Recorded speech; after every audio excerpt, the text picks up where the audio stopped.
Hi good morning. അപ്പോൾ നമ്മൾ ഇന്ന് ഒരു റെസിപ്പി ചെയ്യാൻ പോകുന്നത് വളരെ ടേസ്റ്റി ആയിട്ടുള്ള ഒരു എഗ് ചില്ലിയാണ് കേട്ടോ. നമ്മൾ ചില്ലി എഗ് എന്ന് പറഞ്ഞിട്ടുണ്ടാക്കാം, എഗ് ചില്ലി എന്ന് പറഞ്ഞിട്ടുണ്ടാക്കാം.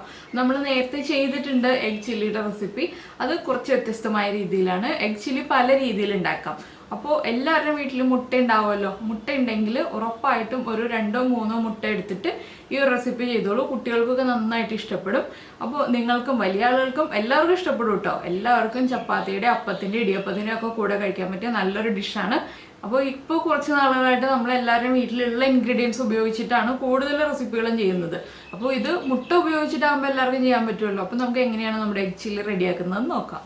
നമുക്ക് നമ്മുടെ ഇൻഗ്രീഡിയൻസ് നോക്കാം. നമ്മളിപ്പോൾ 3 മുട്ട വേവിച്ചെടുത്തിട്ടുണ്ട്. അതിലേക്കായിട്ട് 2 വലിയ സവോള ക്യൂബ്സ് ആയിട്ട് കട്ട് ചെയ്തെടുത്തിട്ടുണ്ട്, 1 ക്യാപ്സിക്കം ക്യൂബ്സ് ആയിട്ട് കട്ട് ചെയ്തെടുത്തിട്ടുണ്ട്, 3 പച്ചമുളക് ചെരിച്ച് കട്ട് ചെയ്തെടുത്തിട്ടുണ്ട്, പിന്നെ ഒരു 4-5 അല്ലി വെളുത്തുള്ളി റൗണ്ടിൽ കട്ട് ചെയ്തെടുത്തിട്ടുണ്ട്, ഒരു ചെറിയ പീസ് ഇഞ്ചി നീളത്തിൽ കട്ട് ചെയ്തെടുത്തിട്ടുണ്ട്.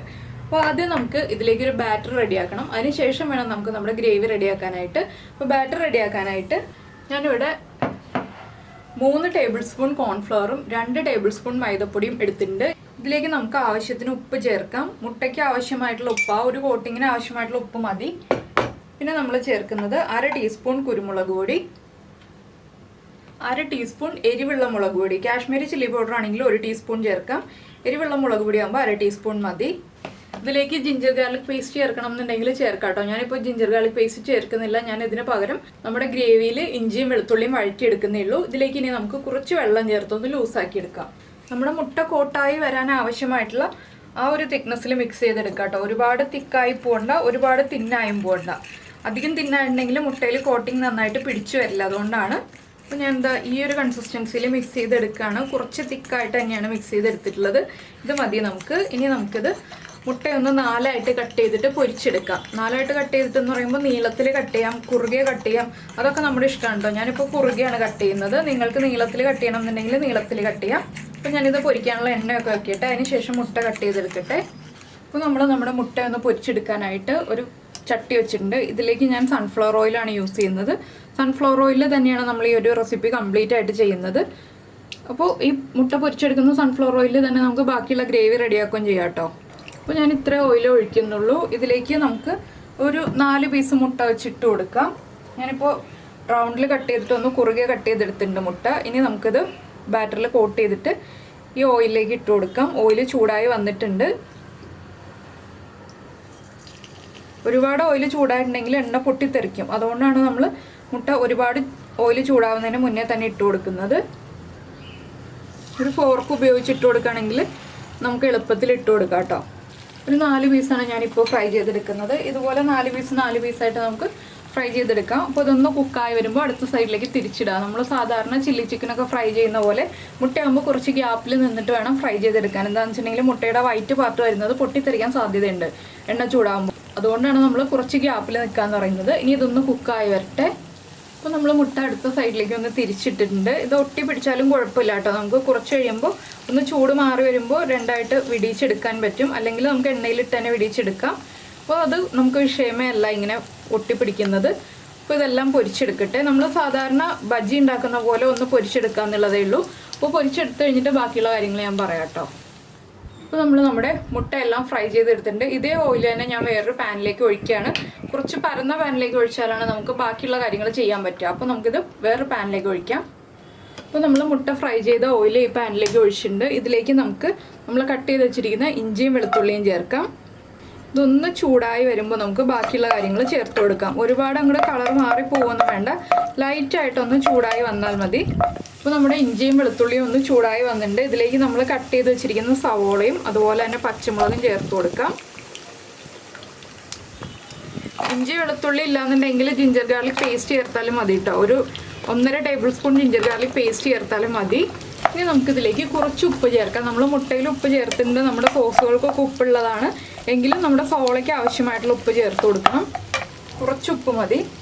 ഇനി ഇതൊന്ന് നന്നായിട്ട് ട്രാൻസ്പെറൻ്റ് ആയി വരുന്നത് വരെ ഒന്ന് വഴറ്റിയെടുക്കാം കേട്ടോ. ഒരു 4-5 മിനിറ്റ് വഴറ്റിയെടുത്തിട്ടുണ്ടെങ്കിൽ സവോള നന്നായിട്ട് ട്രാൻസ്പെറൻ്റ് ആയി വന്നോളും. അതുവരെ നമ്മളൊന്ന് ഇളക്കി കൊടുത്തുകൊണ്ടിരിക്കണം. ഇടയ്ക്കിടയ്ക്ക് എപ്പോഴും ഇളക്കേണ്ട ആവശ്യമില്ല. അപ്പോൾ ഇനി സവോളയൊന്ന് ട്രാൻസ്പെറൻ്റ് ആയി വരട്ടെ.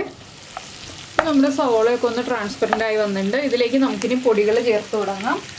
ഞാനിപ്പോൾ കുറച്ച് കളറിന് വേണ്ടി കാശ്മീരി ചില്ലി പൗഡറാണ് ചേർക്കുന്നത്. നിങ്ങൾക്ക് എരിവുള്ള മുളക് പൊടി വേണമെന്നുണ്ടെങ്കിൽ എരിവുള്ള മുളക് പൊടി ചേർക്കാം.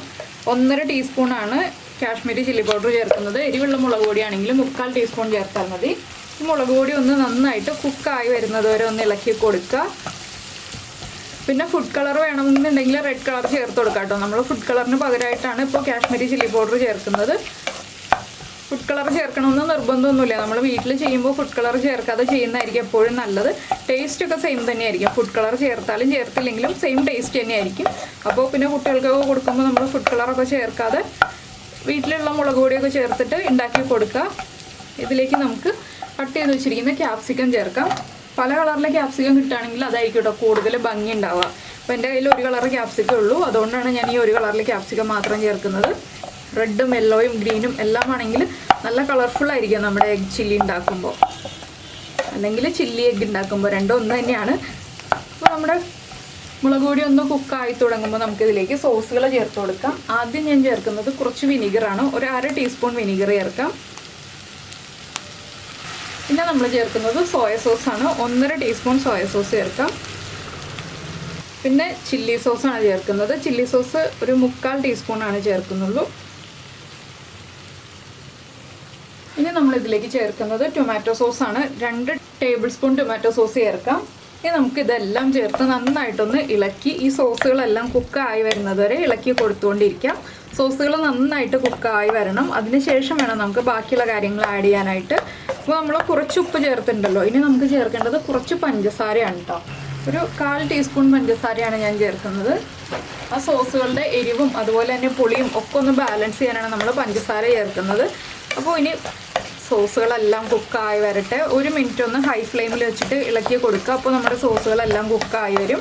നമ്മുടെ ഫ്രൈ ചെയ്യൽ കഴിഞ്ഞിട്ടുണ്ടെങ്കിൽ പിന്നെ ബാക്കിയുള്ള പ്രോസസ്സൊക്കെ വളരെ എളുപ്പമാണ് കേട്ടോ. വളരെ ഈസി ആയിട്ട് തന്നെ കാര്യങ്ങളെല്ലാം നീങ്ങും. ഫ്രൈ ചെയ്തെടുക്കാനാണ് ഇപ്പോൾ ചിക്കൻ ആണെങ്കിലും കോളിഫ്ലവർ ആണെങ്കിലും അതുപോലെ മുട്ടയാണെങ്കിലും ഒക്കെ സമയം എടുക്കുന്നത്. ബാക്കിയുള്ള കാര്യങ്ങളെല്ലാം നമുക്ക് വളരെ എളുപ്പത്തിൽ ചെയ്യാവുന്നതാണ്. പിന്നെ ഗ്രേവിയൊക്കെ നിങ്ങളുടെ ഇഷ്ടത്തിനനുസരിച്ച് ചേർക്കുക. ഡ്രൈ ആയിട്ട് വേണമെന്നുണ്ടെങ്കിൽ ഡ്രൈ ആയിട്ട് എടുക്കാം, ഗ്രേവി ആയിട്ട് വേണമെന്നുണ്ടെങ്കിൽ ഗ്രേവി ആയിട്ട് എടുക്കാം. ഞാനിപ്പോൾ സെമി ഗ്രേവി ആയിട്ടാണ് എടുക്കുന്നത്. അപ്പോൾ സോസുകൾ നന്നായിട്ട് കുക്കായിട്ട് മാത്രം നമ്മൾ വെള്ളം ചേർക്കുക കേട്ടോ. ആദ്യമേ വെള്ളം ചേർക്കരുത്. നന്നായിട്ട് സോസുകൾ കുക്കാവണം, അല്ലെങ്കിൽ ആ സോസുകളുടെ ആ ഒരു റോ ടേസ്റ്റ് നിൽക്കും. അപ്പോൾ നമുക്ക് കഴിക്കാനൊരു ടേസ്റ്റും തോന്നില്ല. അപ്പോൾ നമ്മൾ സോസുകൾ ചേർത്തിട്ട് ഒരു 2 മിനിറ്റായി ഞാൻ ഇതുപോലെ ഇളക്കിക്കൊണ്ടിരിക്കുന്നു. ഇനിയിപ്പോൾ നമുക്കിതിലേക്ക് വെള്ളം ചേർക്കാം. വെള്ളം നിങ്ങൾക്ക് ആവശ്യമുള്ള ക്വാണ്ടിറ്റി ഞാൻ പറഞ്ഞല്ലോ. ഗ്രേവി ആയിട്ട് വേണമെന്നുണ്ടെങ്കിൽ അതിനനുസരിച്ച് വെള്ളം ചേർക്കുക, അല്ലെങ്കിൽ ഡ്രൈ ആയിട്ട് വേണമെന്നുണ്ടെങ്കിൽ നമ്മൾ കോൺഫ്ലോർ കുറച്ച് വെള്ളത്തിൽ കലക്കി ഒരു 2 ടേബിൾ സ്പൂൺ കോൺഫ്ലോർ ഒരു 4 ടേബിൾ സ്പൂൺ വെള്ളത്തിലൊന്ന് മിക്സ് ചെയ്ത് ഒഴിച്ചിട്ട് ഉടനെ തന്നെ നമ്മുടെ മുട്ടയും കൂടി ചേർത്തൊന്ന് ഡ്രൈ ആക്കി എടുക്കാം. അപ്പോൾ ഞാനിപ്പോൾ കുറച്ച് ഗ്രേവി ആയിട്ടാണ് ചെയ്യുന്നതെന്ന് പറഞ്ഞല്ലോ. ഇനിയിപ്പോൾ ഇതൊന്ന് തിളച്ച് വരട്ടെ. അപ്പോൾ നമുക്കിതിലേക്ക് കോൺഫ്ലോർ ചേർത്ത് കൊടുക്കാം. ഇതിലും കൂടുതൽ ഗ്രേവി വേണമെന്നുണ്ടെങ്കിൽ കൂടുതൽ വെള്ളം ചേർക്കാം കേട്ടോ. വെള്ളത്തിൻ്റെ അളവൊക്കെ നമ്മുടെ ഇഷ്ടത്തിനനുസരിച്ച് വ്യത്യാസം വരുത്താം. ഒരു സെമി ഗ്രേവി നമ്മുടെ മസാലയൊക്കെ പൊതിഞ്ഞിരിക്കുന്ന ഒരു പാകം എന്ന് പറയുന്നത് ഞാനിപ്പോൾ ചെയ്യാൻ പോകുന്ന രീതിയാണ്. ഞാനിപ്പോൾ 2 ടേബിൾ സ്പൂൺ കോൺഫ്ലോർ ഒരു 4 ടേബിൾ സ്പൂൺ വെള്ളത്തിലേക്ക് മിക്സ് ചെയ്തെടുക്കുന്നുണ്ട്. അതാണ് ഒഴിച്ചു കൊടുക്കാൻ പോകുന്നത്. അപ്പോൾ ഈ ഗ്രേവി ഒന്ന് തിളച്ച് വരുമ്പോൾ നമുക്കത് ചേർത്ത് കൊടുക്കാം. അപ്പോൾ നമ്മുടെ ഗ്രേവി നന്നായിട്ട് തിളച്ച് തുടങ്ങിയിട്ടുണ്ട്. ഞാൻ നേരത്തെ കോൺഫ്ലോറും മൈദപ്പൊടിയും മിക്സ് ചെയ്ത അതേ ബൗളിലേക്ക് തന്നെയാണ് ഇപ്പോൾ കോൺഫ്ലോർ മിക്സ് ചെയ്തെടുത്തിട്ടുള്ളത്. അത് നമുക്ക് ഒഴിച്ചു കൊടുക്കാം. ഇനി ഈ കോൺഫ്ലോർ ഒന്ന് നന്നായിട്ട് കുക്കായി വരുന്നത് വരെ നമ്മളൊന്ന് ഇളക്കി കൊടുത്ത് തിളപ്പിച്ച് കുക്ക് ചെയ്തെടുക്കണം. ഒരു 2 മിനിറ്റ് എടുത്തിട്ടുണ്ടെങ്കിൽ കോൺഫ്ലോർ നന്നായിട്ട് തിളച്ച് കുറുകി വരും. ഇപ്പോൾ തന്നെ കണ്ടോ, ചൂടായി വരുമ്പോൾ തന്നെ കുറുകി വരുന്നുണ്ട്. ഇനി ഒന്ന് കോൺഫ്ലോർ കുക്കായി വരട്ടെ. അതുവരെ നമ്മളൊന്ന് ഇളക്കി കൊടുക്കണം. വെള്ളം കുറവാണെന്നുണ്ടെങ്കിൽ കുറച്ചുകൂടി വെള്ളം ഒഴിച്ചു കൊടുക്കാം കേട്ടോ നമുക്ക് ഗ്രേവിക്കായിട്ട്. അപ്പോൾ വെള്ളം കുറച്ച് കുറവാണ്, ഞാൻ കുറച്ചുകൂടി വെള്ളം ചേർത്ത് കൊടുക്കാൻ പോവുകയാണ്. വെള്ളം ചേർത്തിട്ട് നമ്മൾ നന്നായിട്ട് തിളപ്പിക്കണം, എങ്കിൽ കറക്റ്റായിട്ട് നമ്മുടെ ഗ്രേവിയുടെ കൺസിസ്റ്റൻസി കിട്ടുള്ളൂ. അപ്പോൾ നന്നായിട്ട് 2 മിനിറ്റും കൂടി തിളപ്പിച്ചെടുക്കണം. കോൺഫ്ലോർ ഒപ്പം തന്നെ കുക്കായി കിട്ടുകയും ചെയ്യും, കുറുകി വരികയും ചെയ്യും കേട്ടോ. വെള്ളം ചൂടാകുന്നതനുസരിച്ച് കുറുകി വരികയും ചെയ്യും. നമ്മൾ കൈ എടുക്കാതെ ഇളക്കി കൊടുത്തുകൊണ്ടിരിക്കുക. പിന്നെ ഇതിൻ്റെ ഉപ്പും എരിവൊക്കെ ചെക്ക് ചെയ്തിട്ട് വേണം നമ്മളിതിലേക്ക് മുട്ട ചേർത്ത് കൊടുക്കാനായിട്ട്. അപ്പോൾ ഞാനിതൊന്ന് കുറുക്കി എടുക്കട്ടെ, കറക്റ്റായിട്ട് കുക്ക് ചെയ്തെടുക്കട്ടെ. അപ്പോൾ ഗ്രേവി ഞാൻ കറക്റ്റ് പാകമായിട്ട് കുക്ക് ചെയ്തെടുത്തിട്ടുണ്ട്. പിന്നീട് വെള്ളമൊന്നും ചേർത്തില്ല കേട്ടോ. ആ വെള്ളത്തിൽ തന്നെയാണ് നമ്മുടെ കോൺഫ്ലവറൊക്കെ കുക്കായി വന്നിട്ടുള്ളത്. പിന്നെ ഉപ്പ് കുറവായിരുന്നു, ഉപ്പ് കുറച്ച് ചേർത്ത് കൊടുത്തിട്ടുണ്ട്. ഇനി ഇതിലേക്ക് നമുക്ക് ഫ്രൈ ചെയ്ത് വെച്ചിരിക്കുന്ന മുട്ട ചേർത്ത് ഒന്ന് ഇളക്കിയെടുക്കാം. നമുക്ക് ഈ മുട്ടയൊന്ന് നന്നായിട്ട് ഇളക്കി ഇതിലേക്ക് ചേർത്ത് മിക്സ് ചെയ്തെടുക്കാം. അപ്പോൾ മുട്ടയിലേക്ക് നമ്മുടെ ഗ്രേവി നന്നായിട്ട് കോട്ട് ചെയ്തിരിക്കുന്ന പാകത്തിലായി കിട്ടും. കണ്ടോ, ഇത്രയേ ഉള്ളൂ. ഇനി അധികം സമയം ഇളക്കൊന്നും ചെയ്യണ്ട. നമ്മുടെ ചില്ലി എഗ്ഗ് റെഡി ആയി കഴിഞ്ഞു. അപ്പോൾ എല്ലാവരും ഈ ഒരു റെസിപ്പി ഇതുപോലെ ട്രൈ ചെയ്ത് നോക്കിയിട്ടില്ലെങ്കിൽ ഉറപ്പായിട്ടൊന്ന് ട്രൈ ചെയ്ത് നോക്കണം കേട്ടോ. ഞാൻ ഫ്ലെയിം ഓഫ് ചെയ്തു. ഇനിയിപ്പോൾ നമുക്ക് ചപ്പാത്തിയുടെയോ അപ്പത്തിൻ്റെയോ ഇടിയപ്പത്തിൻ്റെയോ ഒക്കെ കൂടെ സെർവ് ചെയ്യാവുന്നതേ ഉള്ളൂ. അപ്പോൾ നിങ്ങൾക്ക് ഏതിൻ്റെ കൂടെയാണ് ഇഷ്ടമായതെന്നുള്ളത് ഒന്ന് കമൻറ്റ് ചെയ്യാം കേട്ടോ. അതുപോലെ തന്നെ നമ്മുടെ ചാനൽ ആദ്യമായിട്ട് കാണുകയാണെങ്കിൽ നമ്മുടെ വീഡിയോ പ്രസൻറ്റ് ചെയ്യുന്ന രീതിയൊക്കെ ഇഷ്ടമായിരുന്നുണ്ടെങ്കിൽ നമ്മുടെ ചാനൽ ഒന്ന് സബ്സ്ക്രൈബ് ചെയ്ത് സപ്പോർട്ട് ചെയ്യണേ. സബ്സ്ക്രൈബ് ചെയ്യുന്നതിന് ഈ വീഡിയോയുടെ താഴെയുള്ള റെഡ് സബ്സ്ക്രൈബ് ബട്ടൺ ഒന്ന് ക്ലിക്ക് ചെയ്യുക. അതിൻ്റെ റൈറ്റ് സൈഡിലുള്ള ബെല്ലൈക്കണും കൂടി ക്ലിക്ക് ചെയ്യുക. അപ്പോൾ ഓൾ എന്ന് പറഞ്ഞിട്ടൊരു ഓപ്ഷൻ വരും. ആ ഓളും കൂടി പ്രസ് ചെയ്തിട്ടുണ്ടെങ്കിൽ ഞാൻ എപ്പോഴും വീഡിയോ അപ്ലോഡ് ചെയ്യുമ്പോൾ നിങ്ങൾക്ക് നോട്ടിഫിക്കേഷൻ വരും.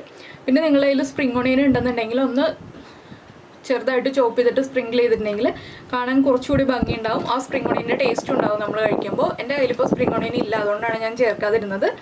അപ്പോൾ ഉണ്ടെങ്കിൽ ഉറപ്പായിട്ടും ചേർത്തോളൂ കേട്ടോ. അപ്പോൾ എന്തായാലും നമുക്ക് നമ്മുടെ അടുത്ത റെസിപ്പിയുമായിട്ട് അടുത്ത ദിവസം വീണ്ടും കാണാം.